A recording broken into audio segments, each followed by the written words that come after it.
Hey, what is going on, guys? This is Jason with Jadren Aquatics. Thanks for hanging out with me in the fish room again today.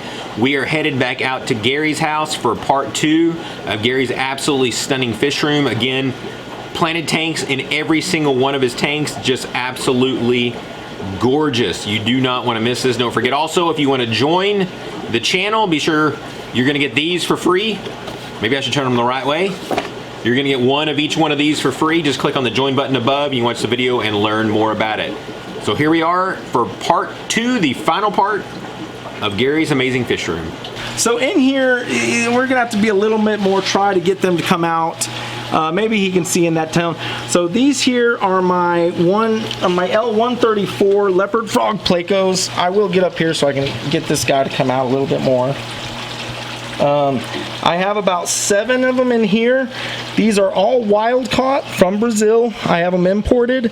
If you guys haven't heard of TFK Aquatics, hit Devontae up, tell him Gary sent you. This guy can hook you up with some amazing plecos. Yeah, this would be one of my males. He's coming out. Beautiful. I mean, these, like I said, these are all shipped in straight from Brazil, so these are not tank bred. But I mean, look at the colors on that guy. I mean, you're just not going to get better than that. If you really look, you'll see I have them. I have a bunch of them in here. Like I said, I have 7 or 8. I also have several young, if I can find them, L333 Tiger King plecos. There's, like I said, I got a bunch of them in here. God, I love the color on these guys. I do too. I mean, of course you do. I mean, you made your whole channel like around this pleco. So, I mean, you know what these guys are. So, anyways, this tank here is just kind of temporary holding tank, but I set it up to where it is set up to where hopefully it'll promote breeding. I do plan to get all my, and I have 2 more that I just bought that are in a holding tank right now, but I plan to put all these in a 55 and get a, oh, there's one of the L33 King Tigers. They're really young, but he went, oh, there, he's coming over here now. But yeah, so like I said, they're young. He's a really young guy. He's right in front of me. But anyways, I got over to import. I just got a new one in. These are, when I got those South American cichlids, the guy I got that 135 from, I picked up these fish too. I have a, what is that called? Green Severum Gold Psalm. I have, that is a red, oh, and I've got in my phone, I've got, he texted me the names of all these. That's a green terror cichlid in the corner down there, young one. And then these are another type of Beja cichlid from South America. These are all young ones. I don't want to put them in that 135 with the other guys yet because I feel like they're just too young. They'd get bullied, so they're going to grow out a little bit in here. Again, these are fish I just adopted when I picked up a tank, and the guy said, well, if you're taking the tank, you got to take the fish too. So as we come around real quickly, it's just a holding tank for some angelfish. The angels that are my 75 will be coming in here as a holding tank while I break that down and rescape it. So, you know, nothing special here. As you back up, you'll see this here is actually one of my favorite features of the fish room. This is my pond.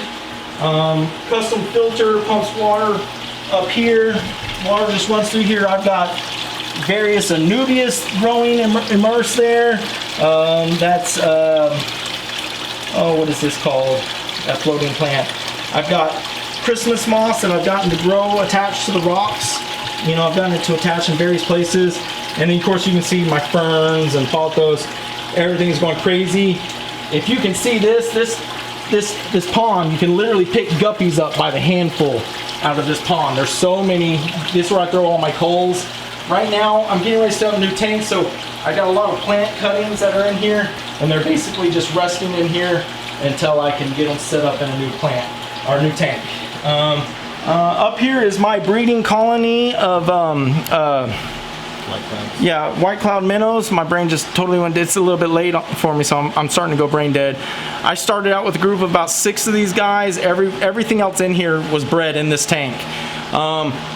Truly one of my favorite fish. Very it's just not celebrated as much. These are a North American native fish, so these guys are actually native to the mountain streams and, you know, a lot of parts of the northern United States. They are very tolerant to cold water, so they definitely don't need a heater. And what's nice about them is they don't eat their young. They are very great breeders, and they will breed, and you can just literally let their fry stay in the tank with the parents, and the parents will never touch the fry. Like, they're a very peaceful, very passive fish. One of them, she's been a little egg laden. She's been like that for months. I keep almost thinking about putting her out of her misery, but at the same time, she's swimming, but she basically got laden up with eggs, and for whatever reason, she hasn't been able to spawn her eggs, and she's looked like that for about 4 or 5. It's been a while now, but as long as she keeps swimming, I'm gonna let her, you know, whatever. Let's come down here. This tank here, I've talked a lot about and some tours in our local aquarium society. What I want to point out about this tank is there is no filter on this tank, and you're actually catching it. Last week I came through, and you can see, like right here, I came through and chopped off pretty much every plant in here, because all this hydrophilia was growing out. I mean, it was 6 inches above the water. And you can see my crypts grow well here. Again, this tank's been running about a year. Other than having a circulation fan, there is nothing else going. The key to this tank's cleanliness and why it's so healthy is in this right here. I've got on the deep end about 7 inches of substrate, and as you can see, I mean, I lined it up with lava rock, covered that with pea gravel, then that was sand. So you can see these pockets of air and water. These pockets allow for a lot of your anaerobic bacteria to develop down there, which anaerobic bacteria actually translates nitrates into oxygen. So this tank is as close to a natural filtration system in the wild as you're going to get. And again, as you can see, look how clean that water is down there in the lava rocks. I mean, it's crystal clear, and you see the roots do really well for the plants. They grow. You can see all these plants really love this really deep substrate. Let's see, you get Starlit over here. Jason, I know you saw her when you were here last time. She's in the flower pot. This is her new tank compared to the tank you saw her in last time, and I'll kind of step back if I need to. Yeah, that flower pot's kind of her cave. She loves it in there. This tank again, this is another tank. No filter on this tank. There is an old Aqua Clear, hasn't been running in about 3 months. The other thing I'll point out in this tank, look at how many of those wild Neos are in there. Look at those wild patterns, the reds. I have more shrimp in here. Again, no filter at all on this tank. My shrimp are doing amazing. I mean, look at all the shrimp.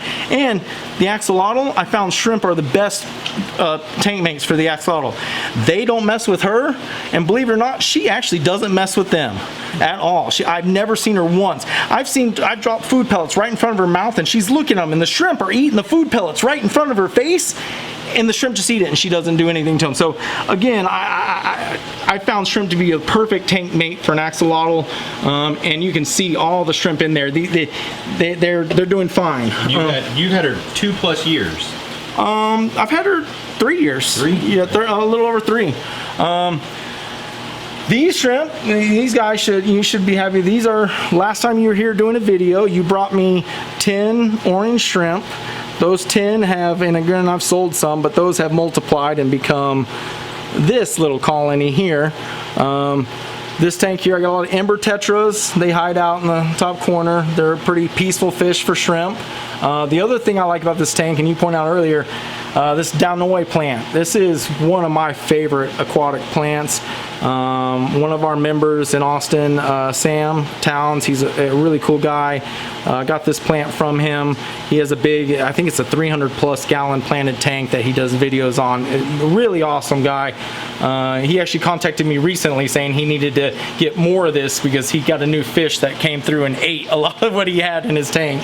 But yeah, this is just my 40-gallon breeder.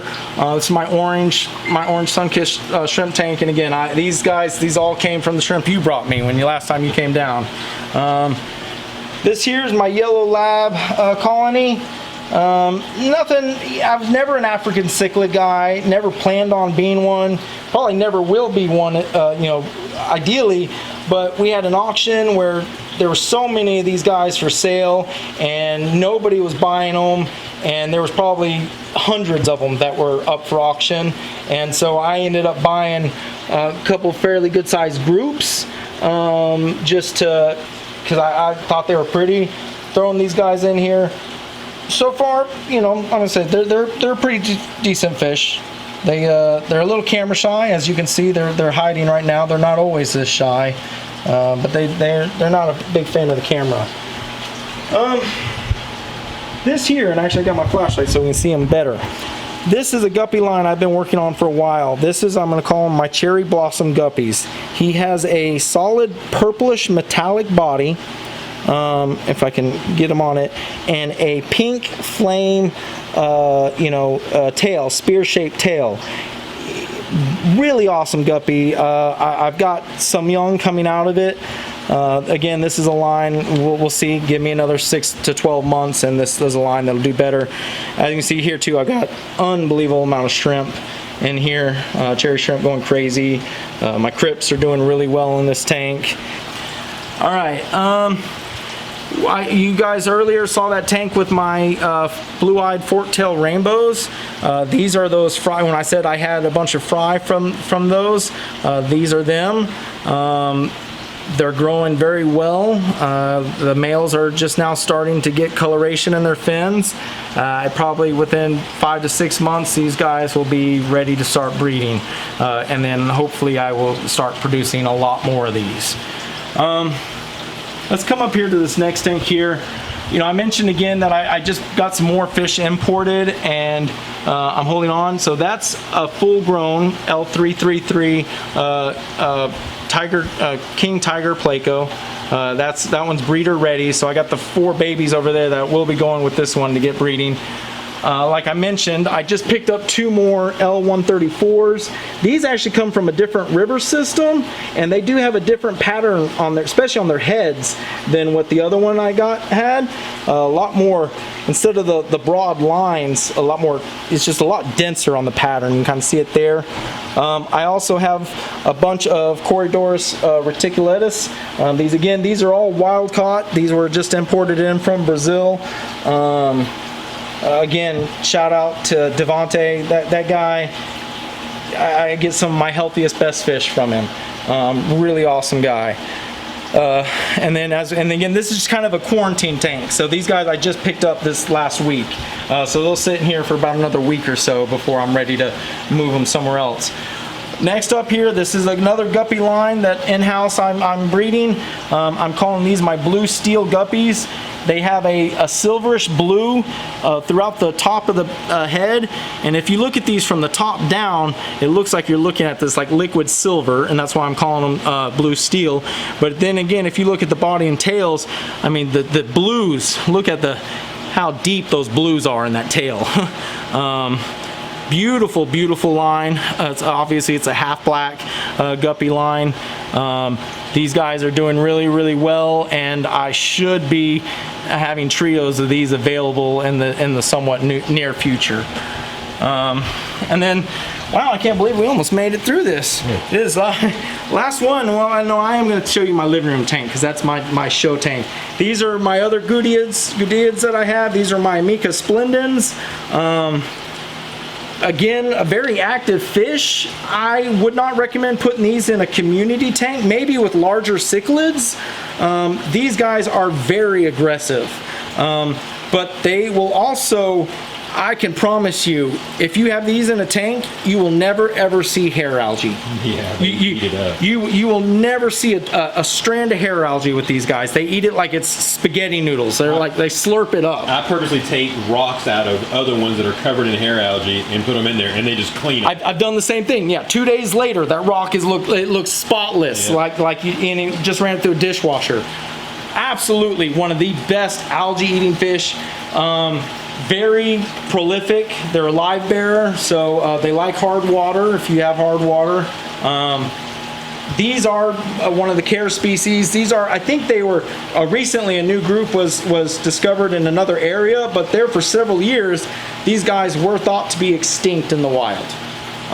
It was there for many years considered that there was no more wild populations of these fish.